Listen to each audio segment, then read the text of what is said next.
The question that wasn't planned, what would you do if your voice shook at the exact moment everyone was watching? The auditorium was full. Flags lined the walls. Cameras hovered quietly waiting. On stage stood Donald Trump, delivering what was meant to be a routine speech. Every line practiced, every pause expected, nothing unusual.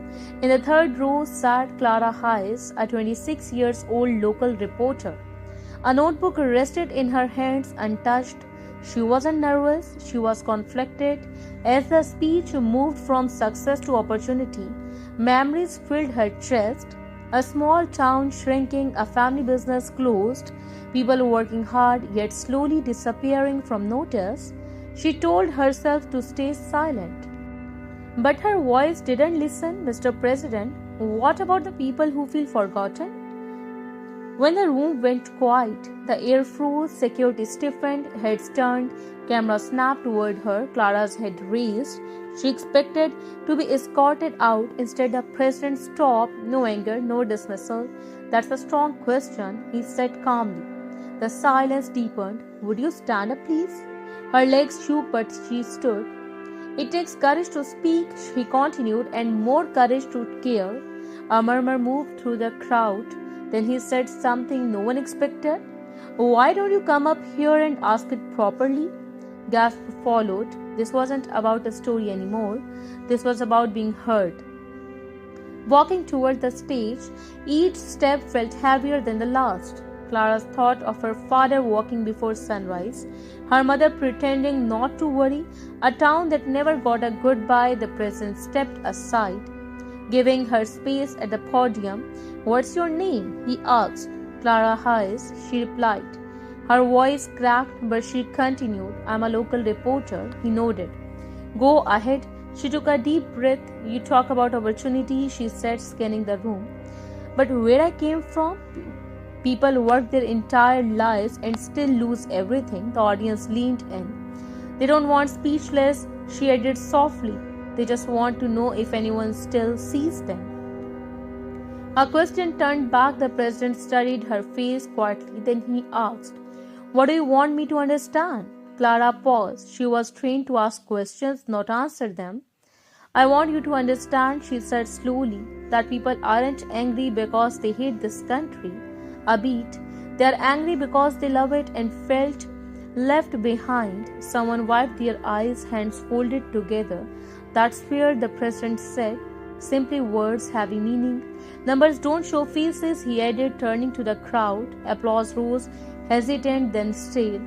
Stay for the moment, he said, gesturing to a chair. The speech was gone now. What remained was a conversation. When listening becomes power, tell us about your father, he asked. Clara swallowed.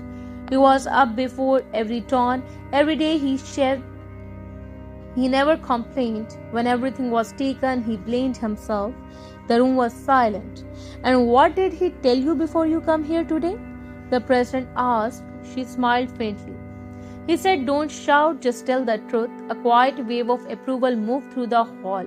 That, the president said, is the advice we could all use. Applause grew stronger. Clara realized something in that moment. She hadn't interrupted a speech, she had changed the room, and sometimes that's how real movement began. A moment without a script. The president stood back at the podium, but his tone has changed. This wasn't planned, he said to the audience, but maybe it should have been. He looked towards Clara. You didn't interrupt to attack, he continued. You interrupted to remind us of why we are here.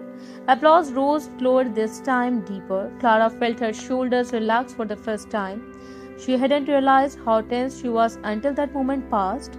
For the rest of the speech, something felt different, less polished, more human. People weren't listening for applause cause more. They were listening for meaning. After the applause, when the event ended, the crowd stood, but Clara knew the real moment had already happened. As she returned to her seat, strangers reached out, a light touch on her arm, quiet whispers of thank you. Her hand still shook, but this time it wasn't fear, it was relief. That night in her hotel room, Clara opened her laptop. The cursor blinked on a blank screen. She knew the obvious headline would spread fast. A reporter interrupts president, but it didn't feel true, so she deleted it and started again, choosing the right story instead of writing about the interruption. She wrote about listening, about how power paused, about how silence can sometimes say more than shouting. Her editor called her late that night. "You went off script," he said. "Yes," Clara replied, but people leaned in. There was a pause on the line, then he said, "Send it." By morning, the clip spread everywhere, not because of conflict but because of calm. People shared it quietly, saved it, replayed it. The envelope 3 days later, an envelope arrived at Clara's apartment. No logo, no written address, just her name. Inside was a short handwritten note. It thanked her for reminding someone in power that leadership begins with listening. Her hands trembled as she folded the paper. She didn't share it online. She didn't post a photo. Some moments aren't meant to be proven, only felt. That week, Clara noticed something unexpected. People spoke differently to her, more open, less defensive.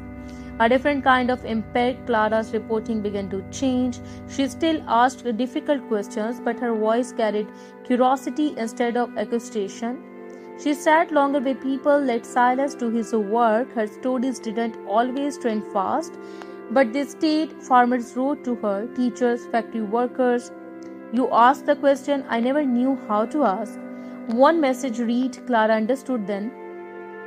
Impact doesn't always roar, sometimes it lingers, and that kind of impact lasts longer. The invitation 6 months later, an email arrived, official, brief, unexpected. It invited Clara to attend a national forum, a panel filled with the names far longer than hers. "Your voice matters," the message said. Clara stared at the screen longer than she expected. She didn't feel unworthy, she felt uncertain. After a moment, she typed 3 words, "Thank you, but no." Choosing the back row instead of joining the stage, Clara attended as an observer, notebook in hand. Back row seat, she listened. When someone asked why she refused the spotlight, she answered simply, "I didn't speak to be seen, I spoke to be understood."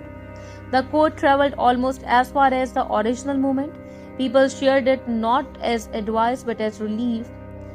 Years later, time passed. The clip resurfaced on a new platform, reaching a younger audience. The comments were different now. "Why is everyone so calm? This feels real. Why didn't this turn into a fight?" Clara watched it once more. She noticed details she had missed before, how the leader stepped aside instead of forward, how the room leaned in instead of pulling back. She realized the power of that day wasn't about who stood on stage, it was about what no one tried to win. The porch. One quiet morning, Clara sat with her father on the porch. The sky burned orange over empty fields. "You know," he said gently, "you didn't interrupt that man." She looked at him. "You invited him?" He nodded. "Anger shuts doors," he added. "Honestly, opened them." That sentence never appeared in her articles, but it guided every one of them. A subtle change, something subtle followed. Town hall slowed down, questions softened, not everywhere, but enough to matter. Clara noticed that in interviews, people answered more fully, less defensively. One official told her, "Your question changed how I prepare." She didn't take credit. She knew the movement belonged to something larger, a reminder that accountability doesn't require cruelty, it requires courage. Not the one who interrupted. Clara was never introduced as a reporter who interrupted a speech. People said something else instead. "You are the one who made them listen." She preferred that. At journalism schools, the clip was placed not at the stunt but as a lesson. Challenge without cruelty, speak without spectacle. Students asked her what she would do differently. "Nothing," she said. "I wasn't trying to go viral. I was trying to be real." The pause. Years later, Clara wrote a short piece. She titled it "The Pause." It wasn't about politics, it wasn't about power, it was about the single second after an interruption. While someone decides whether to shut down or open, that pause, she wrote, reveals who we are. The article spread quietly, shared by the people tired of noise. Returning to the room, once Clara returned to the same auditorium. It was empty now.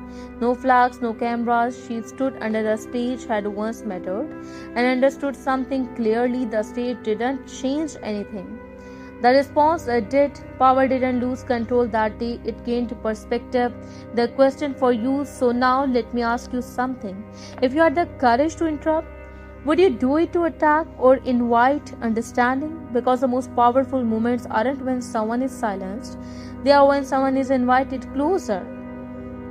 The quiet truth in a world full of shouting, the bravest thing you can do is speak honestly and listen just as hard. A real change doesn't always arrive loudly, sometimes it arrives in a pause, and that pause can change everything.